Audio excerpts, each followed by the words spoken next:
Cerita dimulai ketika Boruto tiba di sebuah tempat rahasia yang merupakan peninggalan kuno klan Uzumaki. Tempat itu tersembunyi jauh di bawah tanah dan dipenuhi segel-segel lama yang masih aktif. Di sana, Boruto berdiri di tengah lingkaran jutsu dan perlahan membangunkan roh asli dari Shifkif-jin, roh kematian yang selama ini hanya dikenal sebagai alat terlarang para shinobi untuk mencabut jiwa manusia. Sementara itu, di luar area rahasia tersebut, ratusan ribu makhluk aneh, pecahan tubuh dari Otsutsuki tanpa wajah, telah berkumpul dan terus berusaha menembus pertahanan. Meski Boruto sebelumnya berhasil menahan sebagian dari mereka dengan Chibaku Tensei, jumlah musuh yang tersisa masih terlalu banyak dan terus bertambah. Kurama yang berada di dalam tubuh Boruto memperingatkannya dengan suara serius. Ia mengatakan bahwa Boruto tidak seharusnya berlama-lama di tempat itu karena kekai pelindung yang dibuat Boruto perlahan mulai melemah dan retak. Jika pertahanan itu runtuh sepenuhnya, para makhluk tersebut akan masuk dan situasinya akan menjadi jauh lebih berbahaya. Namun Boruto dengan tenang menanggapi peringatan itu. Ia meminta Kurama untuk tidak terlalu khawatir, karena ia masih bisa menggunakan teknik ruang dan waktu kapan saja untuk berpindah tempat jika keadaan benar-benar memburuk. Boruto mengaku bahwa saat ini pikirannya hanya tertuju pada satu hal, yaitu berbicara langsung dengan roh kematian yang kini telah berdiri di hadapannya. Mendengar keputusan Boruto, Kurama kembali mengingatkan dengan nada lebih tegas. Ia mengatakan bahwa Shifkif-jin bukanlah entitas yang bisa diajak bekerja sama begitu saja. Kurama mengingatkan bahwa dirinya pernah disegel ke dalam tubuh Naruto dan Minato karena kekuatan roh ini, dan pengalaman itu bukanlah kenangan yang baik. Dari nada suaranya, Boruto bisa merasakan bahwa Kurama menyimpan trauma mendalam terhadap Shifkif-jin. Boruto pun memahami bahwa peringatan itu bukan tanpa alasan, dan bahwa Kurama benar-benar pernah merasakan langsung betapa mengerikannya kekuatan roh kematian tersebut. Meski begitu, Boruto tetap melangkah maju dengan sikap percaya diri. Ia menatap Shifkif-jin tanpa ragu, berniat untuk memulai percakapan. Namun Shifkif-jin sama sekali tidak tertarik untuk berbicara. Tanpa peringatan, roh kematian itu langsung bersikap agresif. Pedang panjang yang keluar dari mulutnya bergerak cepat ke arah Boruto, berusaha merobek tubuhnya dalam satu tebasan. Namun tepat sebelum serangan itu mengenai sasaran, Shifkif-jin tiba-tiba menghentikan gerakannya. Ia merasakan sesuatu yang tidak biasa mengalir di dalam tubuh Boruto, sebuah cakra yang sangat dikenalnya. Dengan suara berat dan dingin, Shifkif-jin bertanya siapa sebenarnya Boruto. Ia mengatakan bahwa jika ia tidak menyadari aliran cakra Uzumaki yang kuat di dalam darah Boruto, maka nyawanya sudah tercabut saat itu juga. Boruto menanggapi dengan nada santai, meski tetap waspada. Ia mengatakan bahwa suara Shifkif-jin terdengar cukup menyeramkan, lalu balik bertanya apa yang sebenarnya membuat roh kematian itu muncul di hadapannya dalam wujud yang utuh seperti sekarang. Shifkif-jin kemudian menjawab dengan nada yang lebih tenang. Ia mengatakan bahwa jika Boruto mampu membangunkan jiwanya tanpa mengorbankan satupun manusia, maka itu berarti Boruto adalah anak yang telah lama ia tunggu. Menurut Shifkif-jin, tidak sembarang orang mampu melakukan hal tersebut. Mendengar jawaban itu, Boruto merasa bingung. Ia tidak mengerti maksud dari ucapan tersebut dan merasa ada sesuatu yang ganjil dalam cara Shifkif-jin berbicara, seolah-olah pertemuan ini sudah direncanakan sejak lama. Boruto akhirnya menjelaskan alasan mengapa ia datang ke tempat itu.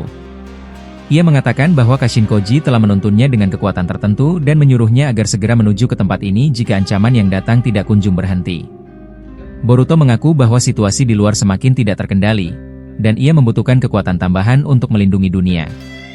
Shifkif-jin mendengar penjelasan itu dengan seksama, lalu berkata bahwa ini adalah pertama kalinya ia berbicara langsung dengan seorang manusia. Ia menambahkan bahwa para pendahulu Boruto telah lama meramalkan pertemuan ini. Mereka menciptakan sebuah mantra dan jutsu khusus yang hanya bisa diakses oleh satu orang, yaitu keturunan terakhir klan Uzumaki. Mendengar hal itu, Boruto merasa terkejut sekaligus heran. Ia bertanya dalam hati bagaimana mungkin para leluhurnya bisa mengetahui keberadaannya di masa depan. Namun Boruto segera mengesampingkan rasa penasarannya. Ia mengatakan dengan jujur bahwa ia tidak memiliki banyak waktu untuk mendengar cerita panjang tentang masa lalu. Ia lalu bertanya dengan lugas apakah ada sesuatu yang memang seharusnya ia dapatkan dari pertemuan ini. Shifkif-jin tersenyum tipis dan memuji kecerdasan Boruto. Ia mengatakan bahwa dirinya juga tidak menyukai cerita yang terlalu panjang, lalu mulai menjelaskan secara singkat. Shifkif-jin berkata bahwa leluhur Boruto adalah para shinobi terbaik dalam seni penyegelan, dan merekalah yang pertama kali membangkitkannya. Ia mengingatkan bahwa selama ini, siapapun yang menggunakan kekuatannya dalam pertarungan harus membayar dengan nyawa mereka sendiri, termasuk Minato Namikaze. Namun kali ini berbeda. Shift-Gift-Jin menawarkan sesuatu yang belum pernah ia berikan sebelumnya. Ia akan masuk ke dalam tubuh Boruto secara permanen. Dengan begitu, Boruto bisa mencabut jiwa siapapun menggunakan kekuatannya tanpa harus menjadi tumbal. Mendengar tawaran itu, Boruto terdiam. Ia tidak menyangka bahwa pertemuan ini akan memberinya kekuatan sebesar itu. Bahkan Kurama yang biasanya bersikap sinis terlihat tersenyum kecil.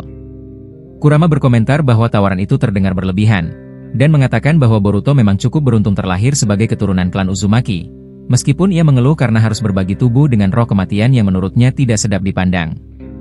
Namun sebelum Boruto sempat menanggapi lebih jauh, tanah di atas mereka tiba-tiba runtuh dengan keras. Segel-segel yang menahan area tersebut hancur, dan beberapa makhluk aneh pecahan Otsutsuki tanpa wajah berhasil masuk ke dalam ruang rahasia itu. Melihat kejadian tersebut, Kurama mengeluh bahwa ia sudah menduga hal ini akan terjadi. Ia mengatakan bahwa mereka terlalu lama berbicara dan melupakan ancaman yang sejak tadi menunggu kesempatan untuk menyerang. Boruto segera bersiap dan mengeluarkan 2 shuriken di kedua tangannya, bersiap menghadapi serangan. Namun sebelum ia bergerak, Shift-Gift-Jin tiba-tiba melesat ke depan. Dengan satu gerakan cepat, pedangnya menebas seluruh makhluk itu sekaligus. Tubuh-tubuh mereka terbelah dan hancur menjadi kepingan kecil tepat di depan mata Boruto. Setelah itu, Shift-Gift-Jin menutup kembali tanah yang runtuh dan menciptakan pelindung tak kasat mata yang menyelimuti seluruh area. Tempat itu kembali aman, dan tidak ada satupun makhluk yang mampu masuk lagi. Saat itu Boruto menatap sisa-sisa makhluk yang telah lenyap di hadapannya. Dengan nada kagum yang jujur, ia akhirnya berbicara kepada Shift-Gift-Jin. Boruto mengatakan bahwa melihat langsung kekuatan Shift-Gift-Jin terasa sangat berbeda dibandingkan hanya mendengar cerita tentang betapa mengerikannya roh kematian itu. Ia menambahkan bahwa semua musuh lenyap begitu saja tanpa perlawanan berarti, sesuatu yang sulit ia bayangkan sebelumnya. Shift-Gift-Jin menanggapi dengan suara tenang namun berat. Ia mengatakan bahwa selama ini ia terus mengamati apa saja yang terjadi di dunia, termasuk kekacauan yang disebabkan oleh Otsutsuki. Namun ia juga mengakui bahwa jika harus melawan wujud asli dari ancaman itu, kekuatannya tetap memiliki batas. Shift-Gift-Jin lalu menambahkan bahwa ada sesuatu yang jauh lebih menarik baginya, yaitu sosok yang bersembunyi sangat dekat dengan Boruto, tepatnya di dalam mata Jigen miliknya. Ia bertanya sampai kapan sosok itu akan terus bersembunyi dan tidak menunjukkan diri. Boruto langsung terkejut mendengar ucapan tersebut. Ia tidak menyangka Shift-Gift-Jin bisa mengetahui keberadaan sosok yang selama ini tertidur di dalam mata Jigennya. Dengan nada tidak percaya, Boruto bertanya bagaimana mungkin Shift-Gift-Jin bisa mengetahui hal itu, padahal bahkan Boruto sendiri tidak sepenuhnya memahami apa yang ada di dalam dirinya. Shift-Gift-Jin menjawab dengan nada seolah meremehkan. Ia mengatakan bahwa Boruto masih terlalu sedikit tahu tentang keberadaannya. Shift-Gift-Jin menjelaskan bahwa ia telah hidup ratusan tahun lebih lama dibandingkan Boruto, dan selama itu ia telah mencabut banyak nyawa manusia. Ia juga mengaku mampu membaca isi hati terdalam manusia. Namun Shift-Gift-Jin kemudian menghentikan penjelasannya dan mengatakan bahwa ia terlalu banyak bicara. Ia lalu langsung menanyakan satu hal penting. Apakah Boruto bersedia menerima tawarannya dan membuat kontrak dengannya? Boruto mendengar pertanyaan itu tanpa ragu. Dengan suara mantap, ia mengatakan bahwa ia tidak akan menolak tawaran tersebut. Menurutnya, jika ini memang sesuatu yang telah dipersiapkan oleh leluhurnya, maka ia tidak ingin mengecewakan mereka yang telah menunggu begitu lama. Mendengar jawaban itu, Shift-Gift-Jin langsung melemparkan sebuah gulungan jutsu ke arah Boruto. Gulungan itu telah dipenuhi dengan mantra kontrak. Shift-Gift-Jin menyuruh Boruto untuk mendekat dan meletakkan kedua telapak tangannya di atas gulungan tersebut sebagai tanda persetujuan. Boruto melangkah perlahan ke arah gulungan itu. Namun tepat saat ia hendak melakukannya, suara misterius kembali terdengar di dalam pikirannya. Suara itu menyebut nama Shift-Gift-Jin dan mengatakan bahwa sudah lama ia tidak berurusan dengan roh tersebut. Ia lalu menambahkan bahwa tidak masalah jika Boruto memang ingin Shift-Gift-Jin berada di dalam tubuhnya. Tetapi ada beberapa hal penting yang tidak disampaikan secara jujur oleh roh kematian itu. Boruto yang mendengar suara itu mulai kesal. Ia mengatakan bahwa suara tersebut semakin terasa seperti hantu yang tiba-tiba berbicara di telinganya. Dengan nada tegas, Boruto meminta penjelasan langsung dan bertanya apakah Shift-Gift-Jin sedang membohonginya. Suara aneh itu kemudian menjawab dengan nada mengejek. Ia mengatakan bahwa Shift-Gift-Jin memang sengaja tidak memberitahukan efek samping dari kontrak tersebut. Menurut suara itu, Boruto mungkin akan mendapatkan kekuatan besar untuk melawan musuh, tetapi di sisi lain, Shift-Gift-Jin juga bisa merenggut nyawa Boruto saat ia lengah. Ia menjelaskan bahwa Shift-Gift-Jin adalah kekuatan yang berbahaya, seperti senjata bermata dua, dan niat aslinya sangat sulit dipahami karena ia adalah roh kematian. Boruto mendengar penjelasan itu dengan tenang. Ia kemudian membalas bahwa jika yang menunggunya adalah kematian, maka itu bukan masalah besar selama kekuatan itu bisa digunakan untuk melawan musuh. Boruto juga menantang suara tersebut dan bertanya sampai kapan ia akan terus bersembunyi tanpa menunjukkan wujudnya.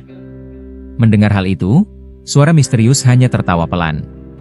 Ia mengatakan bahwa Boruto masih terlalu polos dan belum benar-benar memahami apa yang ia hadapi. Namun Boruto tidak lagi menanggapi. Tanpa ragu, ia langsung menekan kedua telapak tangannya ke gulungan kontrak. Shift Jin yang melihat hal tersebut langsung berbicara. Ia mengatakan bahwa sepertinya sosok yang berbicara dengan Boruto tadi hanya berusaha menakut-nakutinya karena tidak ingin berbagi tempat dengannya. Shift Jin bahkan mengatakan bahwa ia bisa saja menyeret wujud sosok itu keluar agar Boruto mengetahui siapa yang selama ini bersembunyi. Setelah berkata demikian, tubuh Shift Jin berubah menjadi aliran energi gelap dan langsung masuk ke dalam tubuh Boruto. Di dalam ruang batin Boruto, Shift Jin kini berdiri berdampingan dengan Kurama. Dengan nada santai, Shift Jin menyapa Kurama dan mengatakan bahwa sudah lama mereka tidak bertemu, serta berkomentar bahwa Kurama terlihat cukup sehat. Kurama tidak menjawab sepatah kata pun. Ia hanya diam, jelas merasa tidak senang dengan keputusan Boruto yang harus berbagi tubuh dengan roh kematian. Tak lama setelah kontra itu selesai, Boruto langsung melompat ke atas dan terbang menuju langit. Ia segera meninggalkan tempat rahasia itu dan bergerak cepat kembali ke arah Konoha. Dari udara, Boruto melihat Chibaku Tensei yang sebelumnya ia buat mulai retak. Ia menyadari bahwa para makhluk yang tertangkap di dalamnya perlahan akan keluar. Namun Boruto tidak terlalu memikirkannya. Ia mengatakan pada dirinya sendiri bahwa urusannya di tempat itu sudah selesai. Boruto kemudian membentuk futon rasengan raksasa berwarna hijau di tangannya. Tanpa ragu, ia melemparkan serangan itu ke arah Chibaku Tensei. Ledakan besar terjadi dan menghancurkan sisa-sisa bola batu tersebut beserta makhluk di dalamnya. Setelah itu, Boruto mempercepat laju terbangnya. Ia merasa tidak sabar untuk kembali berhadapan dengan musuh yang telah menunggunya. Boruto menggunakan futon reps dari bawah kakinya, membuat tubuhnya melesat lebih cepat dari biasanya menuju Konoha. Namun saat Boruto akhirnya tiba, ia mendapati Otsutsuki tersebut sudah tidak terlihat. Pecahan tubuh dan sisa-sisa pertarungan juga telah menghilang. Sayangnya, desa Konoha kini berubah drastis. Di tengah daratan terbentang sebuah jurang besar, seperti lubang raksasa yang menelan sebagian desa. Boruto baru saja mencerna pemandangan itu ketika tiba-tiba Otsutsuki tersebut muncul dari belakang kepalanya dan langsung mengayunkan batang besi ke arahnya. Namun sebelum serangan itu mengenai sasaran, sesuatu yang tidak terduga terjadi. Jigan Boruto tiba-tiba aktif dengan sendirinya, dan waktu di sekitarnya langsung berhenti. Segalanya membeku dalam satu momen. Pada saat itu, suara misterius kembali terdengar, kali ini dengan nada yang lebih tenang namun penuh keyakinan. Suara itu memerintahkan Boruto untuk diam dan tidak bergerak. Ia mengatakan bahwa kali ini ia sendiri yang akan menghadapi musuh tersebut, dan Boruto hanya perlu melihat serta mendengarkan tanpa ikut campur. Setelah suara misterius itu berbicara, Jigan Boruto perlahan berubah warna menjadi kuning keemasan. Cahaya itu menyebar di dalam ruang waktu yang telah berhenti sepenuhnya. Di dalam kondisi di mana segalanya tidak bergerak, sosok misterius itu sepenuhnya menggunakan tubuh Boruto. Dengan suara Boruto, ia berbicara kepada Otsutsuki tanpa wajah yang berdiri di hadapannya. Ia mengatakan dengan nada dingin bahwa Otsutsuki tersebut tetap sama seperti sebelumnya, selalu bersembunyi dan tidak memiliki keberanian. Ia mengejek tindakannya yang telah membelah tubuhnya sendiri menjadi jutaan makhluk menjijikan hanya untuk bertahan hidup. Menurutnya, tindakan itu tidak menunjukkan kehormatan apapun. Otsutsuki tanpa wajah itu tidak tinggal diam. Ia menjawab dengan suara yang terdengar sinis. Ia mengatakan bahwa sekarang semuanya menjadi jelas, bahwa sosok misterius itu memang memilih Boruto sebagai wadahnya. Ia menyebut bahwa pantas saja Momoshiki tidak pernah dibiarkan mengambil alih tubuh Boruto. Otsutsuki tanpa wajah itu menyindir bahwa keputusan itu sangat memalukan bagi sosok yang menyebut dirinya bangsawan. Mendengar itu, sosok misterius membalas tanpa emosi. Ia mengatakan bahwa yang benar-benar memalukan justru adalah keadaan Otsutsuki tanpa wajah itu sekarang. Ia menambahkan bahwa hampir seluruh Otsutsuki aliran kiri telah dikalahkan oleh Boruto, dan yang tersisa hanyalah satu sosok tanpa wajah di hadapannya. Ia bahkan mengejek bentuk tubuh lawannya yang sudah kehilangan identitas. Sosok misterius itu lalu menunjuk pada kehancuran yang ditinggalkan para bawahan Otsutsuki tersebut dan bertanya apa sebenarnya tujuan mereka sampai harus memusnahkan sebagian besar umat manusia. Otsutsuki tanpa wajah itu menjawab dengan nada marah. Ia menuduh sosok misterius sebagai pengkhianat karena telah menghidupkan kembali orang-orang Konoha melalui Boruto. Ia menantang sosok itu untuk keluar dari mata Boruto jika memang merasa dirinya lebih tinggi.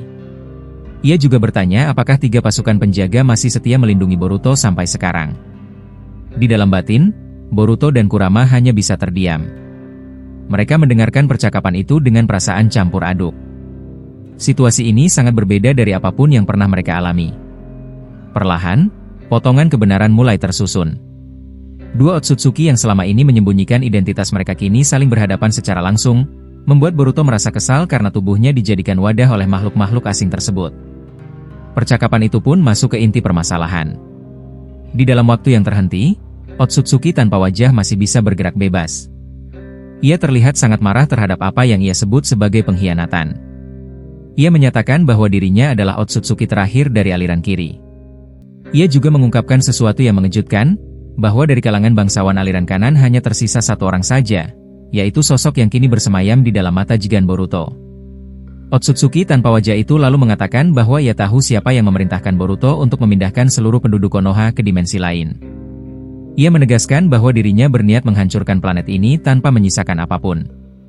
Dengan nada menantang, ia bertanya mengapa sosok misterius itu masih menahan diri, padahal waktu sedang dihentikan dan ia bisa dibunuh kapan saja. Tiba-tiba, tubuh Boruto bergerak sendiri. Karma di tubuhnya berubah warna menjadi biru terang. Dengan gerakan cepat, Boruto menusuk tubuh Otsutsuki tanpa wajah itu menggunakan tangannya. Namun serangan itu tidak sepenuhnya berhasil. Otsutsuki tanpa wajah tersebut langsung menghancurkan tangan kanan Boruto dengan tekanan angin yang sangat kuat. Melihat hal itu, sosok misterius yang mengendalikan Boruto justru memuji lawannya. Ia mengatakan bahwa Otsutsuki tanpa wajah itu memang masih mampu bergerak bebas meskipun berada di dalam area penghentian waktu. Setelah berkata demikian, ia langsung menyemburkan cairan api dari mulut Boruto ke arah lawannya. Serangan itu memaksa Otsutsuki tanpa wajah keluar dari jutsu penghenti waktu Jigen. Begitu waktu kembali berjalan, tangan Boruto yang sebelumnya hancur pulih kembali dalam sekejap, seolah tidak pernah terjadi apa-apa. Jiwa Boruto dan Kurama hanya bisa menyaksikan tubuh mereka bergerak tanpa kendali.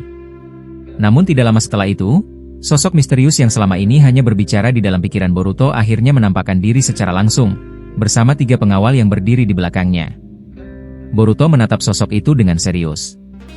Inilah sosok yang selama ini ia cari. Otsutsuki tersebut mengenakan jubah putih yang terlihat mewah dan bersih, serta memegang sebuah tongkat di tangan kirinya. Dengan nada tenang, ia berkata bahwa inilah pertemuan yang Boruto inginkan. Ia bertanya apakah Boruto sudah mengenalnya, lalu memperkenalkan diri sebagai Otsutsuki dari kalangan bangsawan aliran kanan. Boruto mendengar perkenalan itu dengan perasaan bingung dan kesal. Ia mengatakan bahwa sebutan aliran kanan terdengar sangat aneh baginya. Namun ia memilih untuk mendengarkan dan meminta Otsutsuki itu melanjutkan penjelasannya. Otsutsuki tersebut lalu menjelaskan bahwa seperti manusia, bangsa Otsutsuki juga terbagi dalam beberapa kelompok. Ia meminta Boruto menganggap dirinya sebagai yang terkuat dari alirannya, bukan sebagai penghancur seperti kelompok lainnya. Ia kemudian mulai menjelaskan tentang musuh yang mereka hadapi sekarang. Menurutnya, Otsutsuki tanpa wajah itu adalah pemimpin dari aliran kiri. Shibai, Ishiki, dan Otsutsuki lain yang pernah Boruto lawan adalah bagian dari kelompok tersebut. Mereka sangat rakus terhadap buah cakra, menghancurkan banyak planet, dan membunuh seluruh Otsutsuki dari aliran kanan. Otsutsuki itu melanjutkan bahwa setelah semua anggota aliran kanannya musnah, dirinya menjadi satu-satunya yang tersisa. Sejak saat itu, kelompok aliran kiri terus memburunya untuk menghapus keberadaannya sepenuhnya. Namun segalanya berubah ketika Boruto lahir. Pada saat itulah ia memutuskan untuk menaruh jiwanya langsung ke dalam mata Boruto. Ia menjelaskan bahwa keputusan itulah yang menjadi alasan mengapa Jigen lahir di dalam diri Boruto, dan mengapa nasib Boruto sejak awal sudah terikat dengan konflik besar antara dua aliran Otsutsuki. Boruto terdiam beberapa saat setelah mendengar penjelasan itu. Wajahnya terlihat terkejut, lalu ia langsung menggeleng pelan dan membantah dengan nada tidak percaya. Ia mengatakan bahwa sejak kecil dirinya selalu mengira Toneri adalah orang yang memberikan mata itu kepadanya. Boruto menjelaskan bahwa Toneri pernah datang menemuinya, berbicara tentang takdir, dan menjelaskan sedikit tentang kekuatan mata tersebut. Otsutsuki itu mendengarkan dengan tenang, lalu menjawab bahwa Toneri hanyalah penunjuk jalan agar Boruto mulai menyadari keberadaan kekuatan itu. Ia menambahkan bahwa Toneri sendiri tidak mengetahui kebenaran sepenuhnya. Dengan suara datar, Otsutsuki itu berkata bahwa sejak lama ia telah membantu Boruto saat menghadapi Otsutsuki aliran kiri. Sekarang, setelah Boruto mengetahui siapa dirinya sebenarnya, ia berharap Boruto tidak lagi menarik kesadarannya setiap kali ia mengendalikan tubuh Boruto. Boruto menarik napas dalam-dalam sebelum menjawab. Ia mengaku terus terang bahwa dirinya sama sekali tidak nyaman mengetahui ada makhluk lain yang menjadikannya wadah. Namun setelah mendengar penjelasan tersebut, Boruto menyadari bahwa selama ini ia memang tidak tahu apapun tentang dunia Otsutsuki. Dengan nada yang lebih tenang, Boruto lalu bertanya apakah Otsutsuki itulah yang menghidupkan kembali orang-orang di Konoha, dan apakah itu juga bagian dari kekuatannya. Otsutsuki itu menjawab dengan singkat dan tegas, mengatakan bahwa pembicaraan sudah cukup dan ia bukan tipe yang senang berbicara panjang. Mendengar itu, Boruto langsung menahan langkahnya dan berkata agar Otsutsuki itu menunggu sebentar. Ia merasa kesal karena lawannya selalu pergi begitu saja saat ia ingin bertanya. Otsutsuki itu akhirnya mengalah dan berkata singkat agar Boruto segera menyampaikan pertanyaannya. Dengan suara yang lebih serius, Boruto mengajukan permintaan. Ia bertanya apakah Otsutsuki itu masih bersedia meminjamkan kekuatannya untuk mengembalikan gurunya yang telah hancur dalam peperangan, dan ia menegaskan bahwa ia hanya meminta satu orang, bukan semuanya. Otsutsuki itu mendengar permintaan tersebut dengan nada tidak senang. Ia mengatakan bahwa dirinya sudah muak melihat Uchiha itu, karena Boruto telah berulang kali menghidupkannya dan pada akhirnya ia selalu mati kembali. Menurutnya, itu adalah takdir yang tidak bisa diubah, dan Uchiha tersebut memang sudah berada di titik akhir hidupnya. Otsutsuki itu menilai Boruto terlalu terbawa perasaan. Boruto langsung membalas dengan nada keras dan mengatakan agar Otsutsuki itu berhenti berbohong. Ia mengancam akan menarik kesadarannya sepenuhnya jika permintaan itu ditolak, sehingga Otsutsuki tersebut tidak bisa lagi mengendalikan tubuhnya. Mendengar ancaman itu, Otsutsuki itu membalas dengan dingin dan mengatakan bahwa jika Boruto terus memaksa, ia bahkan bisa saja menghabisi Uchiha tersebut untuk selamanya. Boruto menahan emosinya dan berkata bahwa hanya itu yang ia minta, dan selebihnya ia akan melakukannya sendiri tanpa bantuan siapapun. Otsutsuki itu tertawa pelan dan mengatakan bahwa Boruto berniat melakukan hal yang sama lagi seperti sebelumnya. Ia menyebut bahwa Boruto seharusnya bersyukur karena masih hidup sampai sekarang. Ia juga mengatakan bahwa ia tahu Boruto ingin menggunakan kekuatan Shikifujin yang kini berada di tubuhnya untuk mengembalikan semua orang. Otsutsuki itu mengakui bahwa ia sendiri tidak tahu bagaimana Boruto akan melakukannya. Namun karena pikiran mereka terhubung, ia bisa merasakan niat Boruto dengan jelas. Boruto menatapnya dan memastikan kembali, meminta Otsutsuki itu menepati janjinya dan menggunakan tubuhnya. Setelah terdiam sesaat, Otsutsuki itu akhirnya berkata bahwa entah mengapa pikirannya berubah. Ia bersedia bekerja sama, menjadi mata Boruto, dan menuntunnya.